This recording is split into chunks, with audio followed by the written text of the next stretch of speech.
Beyond the Silence, Part 1: Silence, Disclosure, and Hidden Experience.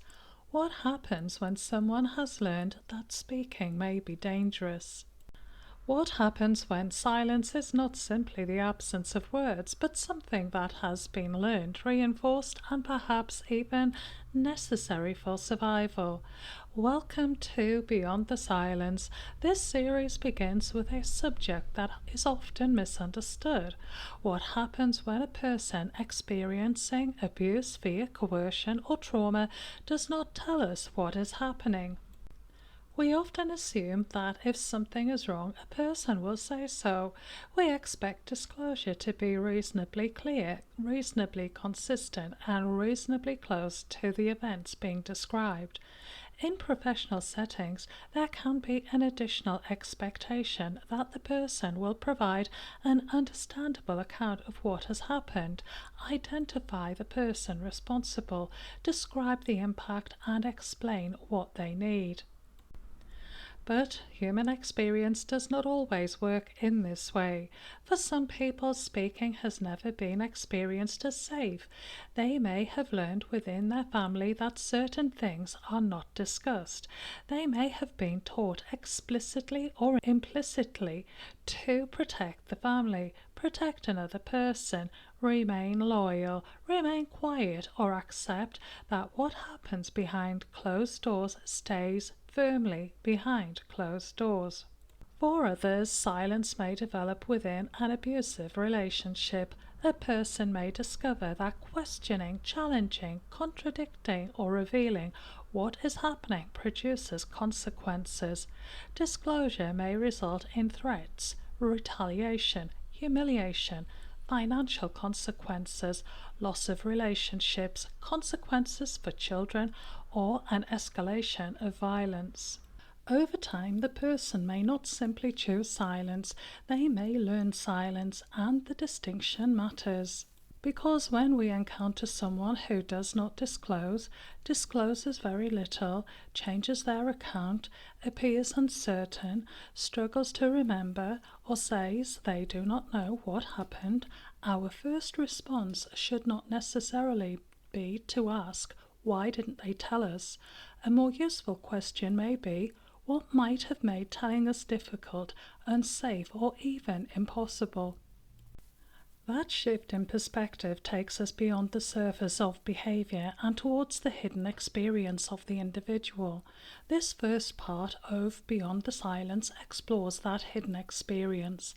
We will consider the ways in which silence can be established within families, relationships, and wider social environments. We will examine why disclosure in domestic abuse may be delayed, fragmented, partial, inconsistent, or absent altogether.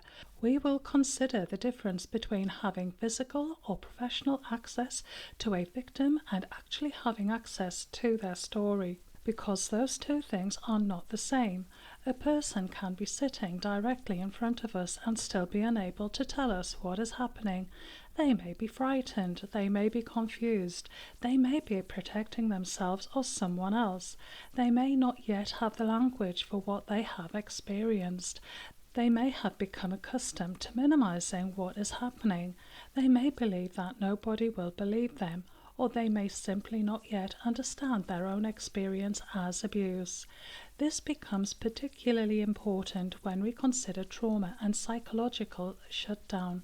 When a person is overwhelmed, their ability to organize information, retrieve memories, process questions, make decisions, and communicate coherently may be affected. That does not mean that every difficulty with memory or communication is caused by trauma, nor does it mean that every inconsistent account should automatically be interpreted as evidence of trauma. The professional task is more careful than that. It is about remaining curious without becoming intrusive. It is about recognizing uncertainty without immediately converting uncertainty into disbelief. And it is about understanding that the absence of a clear narrative does not necessarily mean that there is an absence of experience. Throughout this series, we will therefore return to one central principle. What we can see is not necessarily the whole story. The person in front of us may be communicating through what they say, but they may also be communicating through what they cannot say, what they avoid, what they minimize, what they struggle to remember, or what they appear unable to organize into a coherent account. Again, this does not mean that professionals should interpret every silence as evidence of abuse. It means that silence deserves curiosity rather than assumption, and that distinction is fundamental. Within Beyond the Silence, we will explore several deeper conversations. We begin with Say Nothing to No One, when silence is taught within the family. Here we examine how secrecy can become part of family functioning and how messages about loyalty, shame, responsibility, and silence can sometimes continue across generations. We then move to Why Didn't They Tell? Rethinking disclosure in domestic abuse. This conversation challenges the assumptions that disclosure should be immediate, linear, and straightforward. Instead, we consider the complex circumstances that may influence whether, when, and how a person speaks. Next, access to the victim is not access to their story. This explores an important professional distinction. Being able to see someone does not necessarily mean that we have access to their lived experience. A person may attend an appointment, sit in an interview room, or interact with multiple professionals while still withholding the information that matters most. We then consider when the victim cannot think, trauma, shutdown, and disclosure. This discussion examines what can happen when overwhelming experiences affect a person's capacity to process information, communicate, remember, or make sense of what they are experiencing. The emphasis here is not on diagnosing from behaviour, but on understanding why communication may become difficult. We will also explore the family secret can outlive the person who created it. This takes us beyond the immediate perpetrator and victim dynamic and considers how secrecy, silence, and unspoken rules can become embedded within families and continue long after the original circumstances have changed. Then we come to professional curiosity.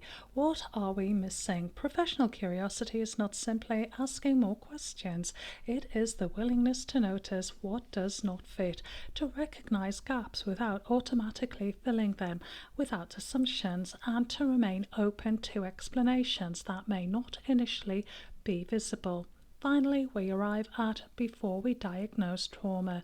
This is an especially important conversation because there is a danger in attempting to explain every unusual behaviour, memory difficulty, emotional response, or communication problem through the language of trauma. Trauma-informed practice should increase understanding, not replace assessment. Before we attach a diagnosis or psychological explanation to a person's behaviour, we need to consider the wider context. What has happened to this person? What might they be afraid of? What have they learned about speaking? What consequences might disclosure carry for them? What has happened within the relationships and family? And perhaps most importantly, what are we not yet seeing? Beyond the Silence is therefore not simply a discussion about why victims do or do not disclose. It is a deeper examination of communication, safety, memory, behaviour, professional interpretation, and the experiences that may remain hidden beneath what we can observe. Because sometimes the most important information is not contained within the words someone says. Sometimes it is contained within the circumstances that have made those words difficult to say. And sometimes before we can hear someone's story, we have to understand why telling it may have once been dangerous. This is Beyond the Silence, Part 1, Silence, Disclosure, and the Hidden Experience.